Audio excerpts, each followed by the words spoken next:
Evangelho segundo Mateus, capítulo 5, de 27 a 30, todos juntos, a uma só voz. Leamos a Escritura. Ouvistes que foi dito, não adulterarás. Eu, porém, vos digo, qualquer que olhar para uma mulher com intenção impura no coração, já adulterou com ela. Se o teu olho direito te faz tropeçar, arranca-o e lança-o de ti, pois te convém que se perca um dos teus membros, e não seja todo o teu corpo lançado no inferno. E se a tua mão direita te faz tropeçar, corta-a e lança-a de ti, pois te convém que se perca um dos seus membros, e não vá todo o teu corpo para o inferno. Amém. Até aqui a porção da palavra de Deus. O estudo desta noite tem como título a desventura da infidelidade conjugal. Então nós vamos abordar a questão do adultério, suas implicações, os prejuízos e essas questões. E é muito importante que justamente no mês que nós estamos tratando da temática lar, família, o tema vai ser abordado, e obviamente que não foi de forma proposital, porque nós estamos seguindo a sequência do texto bíblico. Então eu começo apresentando aqui uma definição do que seja adultério.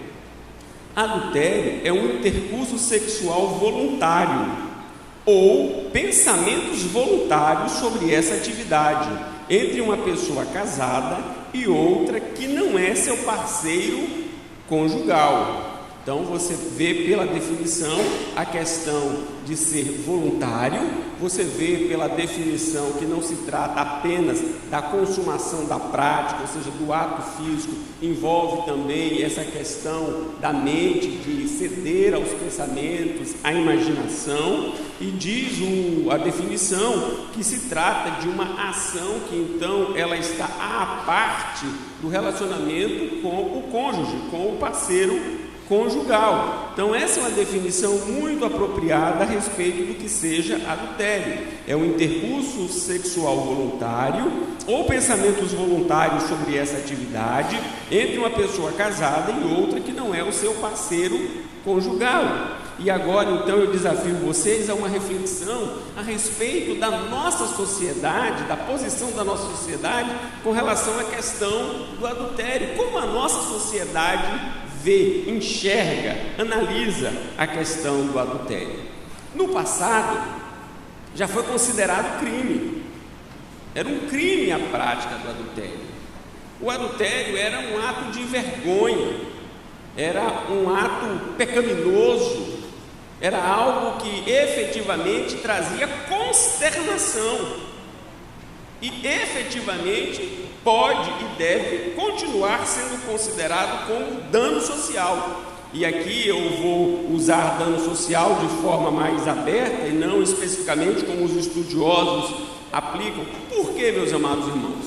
Porque cremos piamente que só teremos uma igreja forte se tivermos famílias fortes. E não tem como termos famílias fortes se o relacionamento conjugal não for um relacionamento forte, marcado pela fidelidade, pelo compromisso, pela obediência à palavra de Deus. Se o casal não está devidamente ajustado de acordo com o padrão da Escritura, a família nunca estará ajustada de acordo com o padrão da Escritura e, consequentemente, influenciará a igreja e, consequentemente, influenciará a sociedade. Então, o adultério é um dano social, sim. Causa mal à sociedade, sim. Porém, o tempo foi passando e o adultério deixou de ser considerado crime para ser tolerado. A sociedade passou a tolerar, a minimizar, a ser complacente. E logo então irrompeu algo que é muito comum nos nossos dias e que expressa o coração, o âmago da nossa sociedade, que é a frase: meu corpo, minhas regras. E com o surgimento ou a cristalização da ideia meu corpo, minhas regras, o que era crime, o que foi tolerado, agora é incentivado, agora é aplaudido, Agora é algo que se torna cada vez mais comum. E basta que possamos constatar o que eu estou dizendo acompanhando uma das novelas exibidas. E nem precisa ser do horário nobre. Então o adultério é uma coisa comum, é uma coisa banal, é uma coisa tranquila, é uma coisa que está atrelada à vontade, ao desejo. Cada um faz o que quer, como quer, com quem quer, e ninguém tem absolutamente nada a ver com isso. Por isso essa ideia danosa do meu corpo, minhas regras, tem a sua origem no inferno. Foi lá que surgiu essa ideia, meu corpo, minhas regras. Porque nós sabemos à luz da Escritura que o nosso corpo, ele deve estar sujeito às regras que o próprio Deus estabeleceu na sua palavra. Não só os cristãos, todos indistintamente devem obedecer ao que Deus estabeleceu na sua palavra. Então nós não podemos aceitar, nós não podemos compactuar, nós não podemos caminhar com essa situação atual, onde a infidelidade conjugal é aceita, é admitida, é aplaudida, é celebrada como um marco na independência do ser humano. Pelo contrário, isso está mostrando a sua dependência, a sua submissão, a sua sujeição, a sua decadência ao pecado e a Satanás. O seu grito de liberdade nada mais é do que a sua sentença de morte. O adultério, ele é contrário à palavra de Deus, e nós não podemos caminhar com a nossa sociedade nesse estágio atual de libertinagem. Meu corpo, minhas regras. Não, o corpo é uma dádiva do Senhor e as regras são as regras impostas, apresentadas pelo Senhor. Discutindo a temática, e aqui eu chamo a sua atenção que Jesus está a fazê-lo com os seus discípulos. Lembre-se que nós estamos dentro. É um assunto relevante, é um assunto importante.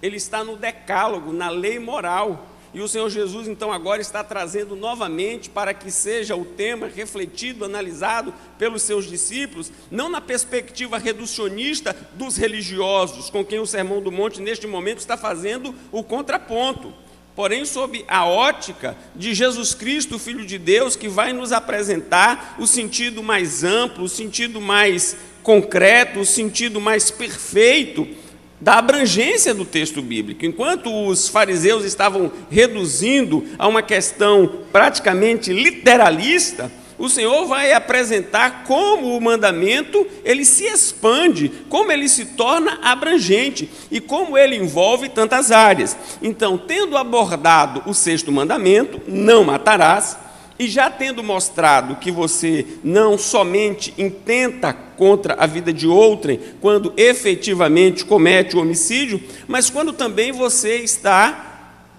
com ira, quando você está tomado de cólera, quando você está a odiar o seu próximo, embora você não tenha fisicamente eliminado a sua vida, porém o seu sentimento é um sentimento que caracteriza o homicídio. Então, quando os pensamentos coléricos estão à flor da pele, você está quebrando o sexto mandamento. E é óbvio que, tomado por pensamentos coléricos, o que vem em seguida são palavras insultuosas. É o distrato, é o desrespeito. E o Senhor Jesus Cristo deixou claro quando ensinou esta questão alusiva ao sexto mandamento. Então, na mesma linha de progressão, agora ele aborda o sétimo mandamento. E ele diz, olha, o adultério não está limitado tão somente à prática, ao ato. Porém, quando você dá vazão aos pensamentos, quando você dá vazão às afeições, você também está quebrando o sétimo mandamento. Há uma necessidade de efetivamente observar aquilo que já fora dito anteriormente. Bem-aventurados são os puros de coração. É algo interno, é algo que não se consegue ver, é algo que não se consegue prescrutar. Eu não posso prescrutar o seu coração, você não pode prescrutar o meu coração, porém Deus conhece. A abrangência do mandamento vai além da questão material e envolve o que se passa na mente e o que transborda do coração. Então, essa questão é uma questão importantíssima e ele está, então, a tratar com os seus discípulos. Então, lembremos-nos de como o mandamento, ele é um mandamento que tem um significado maior e além da questão literal. E aqui, meus irmãos, é que começamos, então, a sua aplicação, Cristina, no âmbito da nossa sociedade. Porque a nossa sociedade é uma sociedade marcada por injustiças, desigualdades e, sobretudo, desconhecimento da palavra de Deus. Então, algumas pessoas pensam que isto aqui se restringe exclusivamente a homens, porque o texto diz: qualquer que olhar para uma mulher. Então, os literalistas atuais, não, isso aqui se aplica aos homens. É óbvio que não. O mandamento, ele é mais extensivo. Se aplica a homens e a mulheres. Não existe isso aqui uma restrição exclusivamente ao gênero masculino.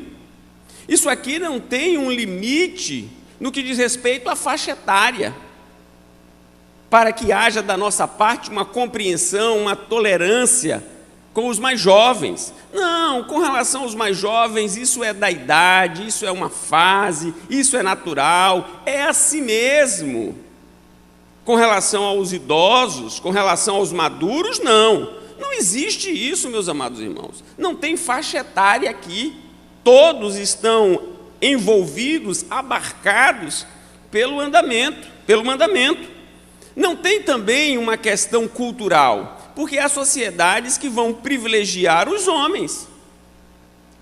Permitam-me uma expressão que não é muito comum num púlpito, mas é muito corriqueira no âmbito familiar, sobretudo no âmbito rural. Algumas pessoas dizem, se vangloriando: quem tiver as suas cabritas, prendam, porque o meu bode está solto. Isso é algo corriqueiro na linguagem do interior, na linguagem familiar. Não existe isso, meus irmãos. A pureza é exigida para todos. O rigor é para todos. O padrão é para todos. Então, não existe essa questão de que aqui na nossa cultura, para o homem fica bem, ou, no máximo, não fica mal. Para a mulher, não fica bem, pega mal. Não, não existe. O mandamento abrange a todos, independente do gênero, se masculino ou se feminino, independente da faixa etária, se idoso ou se jovem, independente da questão cultural, não tem absolutamente nada a ver, e muito menos a condição financeira. Você ouve algumas pessoas dizendo: mas se tiver condições de manter mais de uma família, qual é o problema? Mantém uma, mantém duas, mantém três, o negócio é ter dinheiro para pagar a conta. Então, se há uma questão de poder econômico, há uma condescendência. Se há a questão do poder de manutenção do ponto de vista patrimonial, há então uma compreensão. Mas essa compreensão é meramente cultural e à parte das Escrituras, porque a Escritura não reconhece, não endossa, tem como pecaminosa e desastrosa para o seio da sociedade. É assim que nós devemos ver a questão à luz do ensino do nosso Senhor e Salvador Jesus Cristo. Agora, se há uma abrangência no que diz respeito ao tema, há também uma restrição. O texto está falando a respeito do sexo praticado por pessoas casadas fora do âmbito conjugal. É disso que o texto está tratando.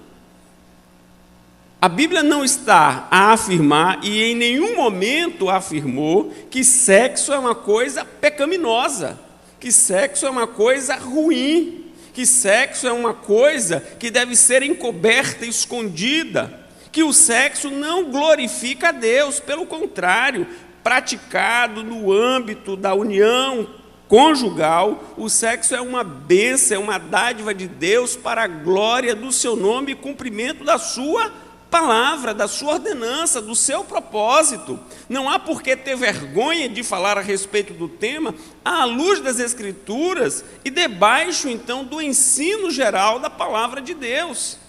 O texto não está criticando a atividade sexual. O que o texto está criticando é uma atividade que despreza o valor, a importância, o lugar e o papel da vida matrimonial.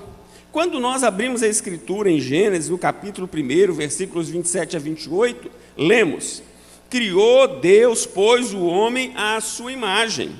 À imagem de Deus o criou, homem e mulher os criou. E Deus os abençoou e lhes disse: sede fecundos, multiplicai-vos, enchei a terra e sujeitai-a. Dominai sobre os peixes do mar, sobre as aves dos céus e sobre todo animal que rasteja pela terra. Nós temos então um mandato social, nós temos aqui também um mandato cultural, nós temos também um mandato espiritual, e todos eles dados, dispensados por Deus para a sua glória e para o nosso bem, e muito antes da queda. Então o sexo dentro do casamento é uma bênção.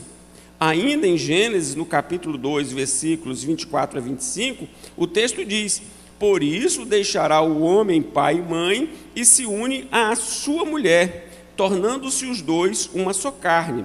Ora, um e outro, o homem e sua mulher, estavam nus e não se envergonhavam. Obviamente que não se envergonhavam porque não tinham sido atingidos pelo pecado. É o pecado que vem a desfigurar o propósito de Deus para a nossa vida, a nossa caminhada com Deus, ou a nossa comunhão com Deus, a imagem de Deus em nós.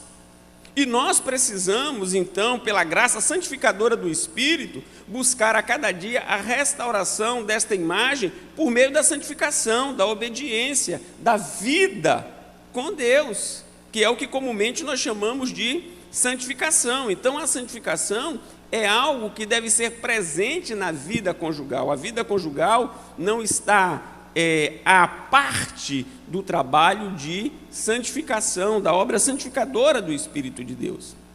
Então, o mandamento aqui tem uma restrição proibindo, rechaçando a prática sexual fora do casamento. Analisemos aqui algumas questões relativas ou elementos que são como que causas do adultério. Primeiro, a pouca valorização do matrimônio. Nós precisamos enfatizar o valor do matrimônio, a importância do matrimônio, o papel do matrimônio na sociedade, ou para a sociedade.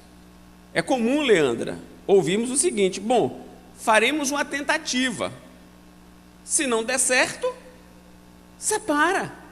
Quando alguém começa tendo como base tal concepção, mostra o seu pouco ou nenhum conhecimento a respeito do propósito de Deus, do lugar que tem o matrimônio. Então nós precisamos enfatizar, como igreja do Senhor, a importância, o lugar e o papel do matrimônio. O matrimônio não é uma brincadeira, o matrimônio não é um laboratório, não é isso, é algo instituído por Deus e deve ser levado a sério. O profeta Malaquias, no capítulo 2, versículo 14, destaca a importância diante dos olhos de Deus da vida matrimonial, da vida conjugal. E perguntais: por quê?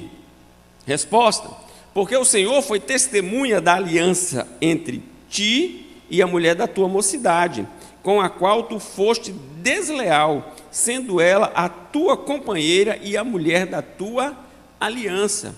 Um casamento, Fred, ele tem como base a aliança de um homem e de uma mulher, tendo o próprio Deus como testemunha, ou diante do próprio Deus. E aquilo ali não pode ser desfeito, e aquilo ali não é algo banal, vulgar, comum. Não der certo, não deu certo, não está se entendendo, tem incompatibilidade, cada um procura o seu caminho. Então, diante dessa ideia que desvaloriza o matrimônio, a sua importância, o seu papel, o seu lugar dado pelo próprio Deus, qual é o problema de adulterar? Qual é o problema de trair? Qual é o problema de ser infiel? Então, certamente, essa questão decorre do desconhecimento ou da negligência que tem o matrimônio à luz da palavra de Deus. Veja o que diz o apóstolo Paulo na sua primeira epístola aos Coríntios, capítulo 6, versículos de 9 a 10.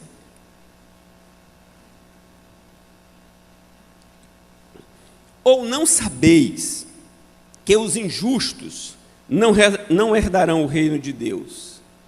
Não vos enganeis, não só os injustos, também os impuros, os idólatras, os adúlteros, os efeminados, nem sodomitas, nem ladrões, nem avarentos, nem bêbados, nem maldizentes, nem roubadores herdarão o reino de Deus. Não é uma coisa simples, não é uma coisa banal. A Escritura coloca de forma clara qual a visão de Deus a respeito da prática do adultério. A prática do adultério está associada no mesmo grau, no mesmo patamar, no mesmo nível dos chamados injustos, dos chamados impuros, dos chamados idólatras, dos chamados efeminados, sodomitas, ladrões, avarentos, bêbados e maldizentes, bem como dos roubadores. Então eu acredito, meus amados irmãos, que muitas pessoas ou desconhecem ou estão a minimizar a palavra de Deus, achando que isso aqui efetivamente não tem valor, não tem peso, não tem importância, não tem lugar, mas tem. Então eu reputo que uma das causas do adultério seja justamente o desconhecimento ou a falta de valorização da palavra de Deus e daquilo que a palavra de Deus requer. Uma outra questão que gera infidelidade conjugal é aquilo que ficou comumente conhecido como a grama do vizinho é mais verde. Aquela ideia, aquela imagem, aquela ideia ou aquela expectativa que uma aventura sexual vai trazer felicidade, vai trazer alegria. Não é uma aventura, é uma desventura. Não é algo que trará felicidade, é algo que trará amargura, que trará dor. Então, essa expectativa de que será algo prazeroso, de que será algo fantástico, que será algo tremendo, num determinado momento pode trazer alguma alegria circunstancial, certamente acabará mal, porque o que o homem semear, isso também ceifará. É uma ordem que não tem mudança, alteração, nenhuma variação. E quando alguém assim se expressa, só demonstra o seu egoísmo, só está pensando em si mesmo. Se Davi pudesse fazer o tempo voltar atrás, certamente penso que ele não teria consumado ou dado asas à sua imaginação por tudo que ele experimentou por conta de uma aventura que se transformou em uma desventura. Creio que se ele soubesse o fim da história, ele não teria iniciado a história.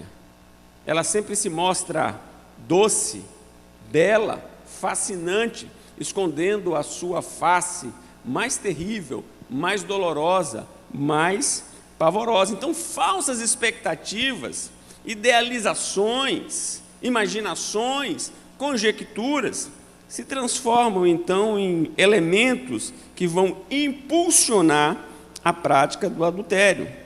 Um outro elemento é a falta do diálogo.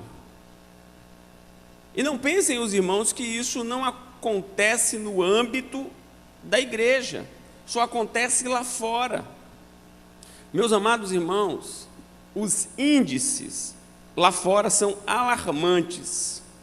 Algumas pesquisas apontam o alto índice da prática do adultério por parte de pessoas entrevistadas. E nós imaginamos que é só lá? Não, na igreja também acontece. E os motivos que causam lá fora são os motivos que causam aqui dentro. Não é bom que o homem esteja só. Não é bom. Deus constituiu o casamento para que haja união, para que haja companheirismo, para que as pessoas estejam juntas.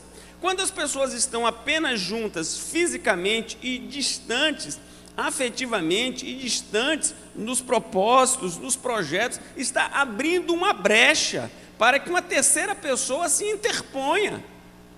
Então nós não podemos, meus amados irmãos, entender como o afastamento, ou entender o afastamento como sendo algo natural. Deus não constituiu o casamento para que nós andemos afastados do nosso cônjuge. Pelo contrário, nós precisamos andar ao lado, próximos, juntos, fisicamente, afetivamente, do ponto de vista intelectual, com os projetos, com os planos, com as conversas. Então essa falta de diálogo, essa falta de proximidade, essa falta de envolvimento se faz presente em muitos casais dentro da igreja. Fisicamente estão no mesmo espaço geográfico, mas vivem em mundos paralelos. Esse é um grande problema. Uma outra questão é a atitude possessiva. Há pessoas que assumem um controle da vida do outro de uma forma exagerada e antibíblica. Pensa que é dono, que é senhor, quer controlar os atos, a fala, o pensamento, é um ciúme exagerado, incontrolável, doentio. Não pode ser assim. O cuidado, o zelo, o acompanhamento faz parte da vida conjugal. Mas uma ação possessiva, dominadora, asfixiante, não corresponde ao padrão estabelecido pela palavra de Deus. E pode muitas vezes se transformar num degrau que facilita a desobediência daquilo que está prescrito. Não justifica, não chancela, não explica, mas nós sabemos, como seres humanos que somos, que devemos eliminar tudo e qualquer vestígio que venha facilitar a desobediência da palavra de Deus, que é o que o texto vai nos mostrar logo em seguida. Nós não somos super-heróis, nós não somos seres angelicais. Nós precisamos ter a atenção devida para agir de acordo com a palavra de Deus, para que não venhamos a cair no erro. Então aqui estão algumas causas. A pouca valorização do matrimônio, falsas expectativas quanto a uma aventura extraconjugal, a falta de diálogo, de companheirismo, de vida em comum dentro do lar, uma atitude possessiva, ciumenta, doentia, isso tudo facilita, isso tudo são causas que podem abrir a porta para algo que é condenado pela palavra de Deus. Então, quais são as ações preventivas que nós devemos exercer à luz do texto? Uma vez que o Senhor Jesus já mostrou a abrangência do que significa o não adulterarás e como ele pode se manifestar no meio do povo de Deus. Quais são, então, as suas ações? Agora, o que devemos fazer para prevenir? E a primeira questão é a vigilância. Alguém já afirmou que a vigilância é a causa da eterna liberdade. A vigilância contínua, a vigilância diuturna. Então a vigilância deve fazer parte da vida conjugal. Devemos afastar aquilo que efetivamente se torna um elemento facilitador para desobedecer a palavra de Deus. Veja o texto. Se o teu olho direito te faz tropeçar, arranca-o e lança-o de ti, pois te convém que se perca um dos teus membros, e não seja todo o teu corpo lançado no inferno. E se a tua mão direita te faz tropeçar, corta-a e lança-a de ti, pois te convém que se perca um dos teus membros, e não vá todo o teu corpo para o inferno. Então, a primeira questão a ser suscitada é a questão da vigilância, de afastar tudo que porventura possa ser um elemento proporcionador da desobediência à palavra de Deus. Segunda coisa, uma posição efetivamente firme, rigorosa, radical. E aqui agora vem uma questão que certamente pode surgir na mente de alguém que esteja aqui ou que está nos ouvir. O texto está ensinando a mutilação? Quando o Senhor fala em arrancar, em cortar, é algo literal? Não. Por quê, meus amados irmãos? Se o fato de alguém não ter os olhos o tornasse naturalmente puro, todos aqueles que não têm a visão estariam na igreja. Se o fato de você não ter um dos membros lhe tornasse automaticamente santo, todos que assim estivessem nessa condição estariam aqui entre os santos. Então é óbvio que a questão não é uma questão literal, não é a questão da mutilação como Orígenes pensou e fez. E não resolve o problema, porque o problema não é um problema externo, é um problema interno, é um problema do coração. O que o texto está dizendo, e aqui nós devemos ter bastante atenção, é que a nossa ação ela deve ser uma ação radical, que tudo aquilo que possa nos conduzir a nos afastarmos do plano, do projeto de Deus, nós devemos ter uma atitude radical. Então, se nós estamos a admirar, a contemplar alguma coisa que vai nos afastar de Deus, que nós sejamos radicais, tiremos do nosso campo de visão, vamos excluir. Não vamos pensar assim, eu sou forte, eu sei o limite, eu sei a hora, eu sei me controlar. Esses são os primeiros que afundam, os fortes, os que sabem, os que conhecem. Quando a pessoa diz, mas isso é covardia se retirar. Não, não é covardia, é o reconhecimento da sua fraqueza e daquilo que Deus disponibiliza para que você continue andando na sua bendita presença. Os que se arvoram de fortes, todos eles naufragaram, morreram afogados, por assim dizer. Aqueles que entenderam, compreenderam e aceitaram a sua limitação e se distanciaram, continuaram a servir e a bendizer ao Senhor. Se o teu pé, se algo em você o conduz para aproximar-se do pecado, então corte, no sentido de não vá, não siga, não ande, não prospere naquele intento. Nós precisamos pedir a Deus que Deus nos dê graça com relação àquilo que nós pensamos. Nós precisamos pedir a Deus que nos dê graça com relação àquilo que nós sentimos. Os nossos pensamentos, as nossas afeições. Pedir a Deus que as nossas mãos elas não sejam usadas para iniquidade. Que os nossos pés não venham a percorrer a senda, o caminho do ímpio. Que os nossos lábios não venham proferir palavras contrárias ao propósito de Deus. Que os nossos ouvidos não sejam colocados à disposição do pecado. Isso é algo sério, é disso que está falando o texto. O texto não está falando de uma mutilação, está falando de uma mortificação. Nós aprendemos um cântico na escola bíblica dominical, e quando nós nos tornamos adultos, nós o desprezamos porque o achamos muito infantil, mas nós não estamos atentos ao profundo ensino que ele traz consigo. O velho cântico diz, cuidado olhinho com o que vê, cuidado boquinha com o que fala, cuidado mãozinha com o que pega, cuidado pezinho onde pisa, o Salvador no céu está olhando para você, cuidado, cuidado. Mas nós achamos isso muito infantil, muito primário, muito básico. Nós já somos adultos, já somos maduros, já somos sábios, já somos fortes. E é desse conjunto que nasce, muitas vezes, a ruína. Nós deveríamos cantar todos os dias: cuidado, olho, boca, mão e pé.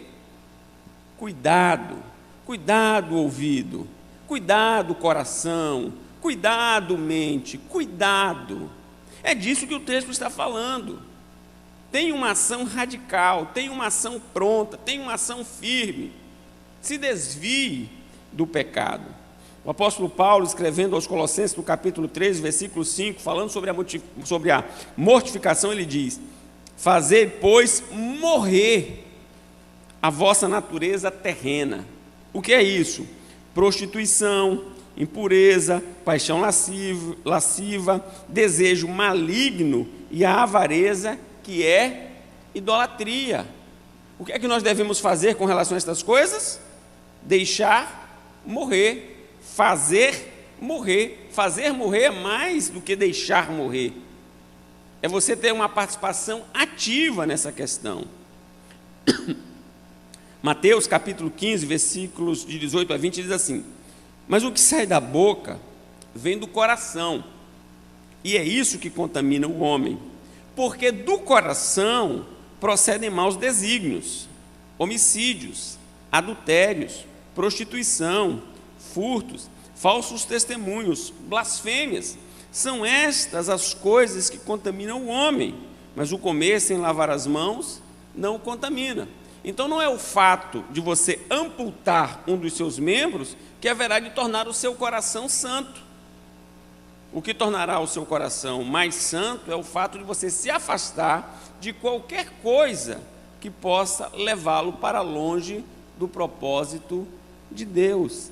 É disso que o texto está falando, de uma ação radical. E hoje, meus amados irmãos, nós vivemos dias ainda mais perigosos, com a facilidade que a internet fornece, com a facilidade que a internet oferece. E tem muitas pessoas que estão envolvidas, atreladas, presas à pornografia. E agora se tornou mais fácil, porque é muito privativo, é muito reservado, é muito guardado, é muito particular. Então, o fato de alguém não ter o contato físico, porém, o fazer de forma privativa e reservada no seu âmbito domiciliar, é pecado, é contrário à palavra de Deus. Não é lícito, não é correto, não é justo. Esse é o ensino da palavra de Deus. E aqui, meus amados, volta à tona, porque geralmente algumas pessoas pensam assim: quem cai mais nessa área são os homens. Engano, meus irmãos. Agora, com esse acesso irrestrito, livre, não existe essa história de homens ou mulheres. O que existe são pecadores que devem colocar o coração diante do trono da graça. O que existe são pessoas falhas que devem suplicar a Deus a sua misericórdia, a sua intervenção, e agir com rigor, com disciplina, para que não venha a sucumbir, a falhar. É disso que o texto está falando. Que outra providência pode ser adotada para se evitar a infidelidade conjugal, além da vigilância, além da mortificação? Manter um contato diário com o cônjuge durante períodos de ausência do lar. Essa é uma recomendação de especialistas, as pessoas que precisam se ausentar do ambiente doméstico para atividades profissionais. Uma medida saudável, salutar, é o contato diário, a ligação, a fala, o compartilhar. É um elemento muito importante. Talvez alguém possa dizer: isso é bobagem, isso é besteira, isso é muito mimimi. Não, meus amados irmãos, são atitudes práticas para o fortalecimento do relacionamento conjugal e, consequentemente, para afastar a prática da infidelidade. E eu finalizo essa questão aqui das ações prudentes, lembrando que não se deve iniciar nada que não se pode concluir ou que não se deve concluir. não se deve iniciar nada que não se pode ou que não se deve concluir. Então tem que cortar na raiz, na base, no nascedouro, direto. É assim que deve acontecer. E desta forma, então, o Senhor Jesus ensinou aos seus discípulos como o 7º mandamento, ele deve ser observado, os perigos que devem ser evitados quanto a uma prática legalista, a sua abrangência na vida e no contexto da sociedade, e como de forma tão radical nós devemos lidar com esta questão para que possamos nos preservar, para que possamos evitar uma desventura. E quando a igreja entender ainda mais, e quando a igreja ensinar ainda mais, e quando a igreja enfatizar ainda mais a importância do casal ter esta compreensão no fortalecimento da vida a dois, o lar será mais forte, mais sadio, mais vigoroso, e consequentemente a igreja será mais forte, mais sadia e mais vigorosa. Eu creio, meus amados irmãos, creio que quando a instituição, quando o governo, quando o legislador, quando o responsável pela atualização do Código Penal diz que o adultério não se constitui num dano social, ele não tem a dimensão do cavalo de Troia que ele traz para o seio da sociedade. Ele não tem dimensão da desgraça que ele traz. Eu sei que uma lei não vai impedir, não vai inibir, não vai coibir a questão do coração, mas fica claro como se pensa, fica claro o marco, fica claro a divisa. Então, quando a sociedade, tripudiando da palavra de Deus, diz isso não é um dano, não causa um dano social, traz para si as consequências que nós estamos verificando diuturnamente na nossa sociedade. Que Deus tenha misericórdia de nós, que nós possamos ensinar aos nossos filhos, aos nossos jovens, aquilo que a palavra de Deus nos ensina com toda clareza, com toda nitidez, que o sexo foi constituído pelo próprio Deus para o louvor da sua glória e para o bem, quando praticado dentro do casamento. Fora do casamento é uma desgraça, fora do casamento é ruína, fora do casamento é maldição. E os casados, então, devem atentar para não limitar-se à literalidade do mandamento, mas atentar para a abrangência que a palavra de Deus expõe quanto à importância da fidelidade na vida conjugal. Que Deus nos abençoe. Amém.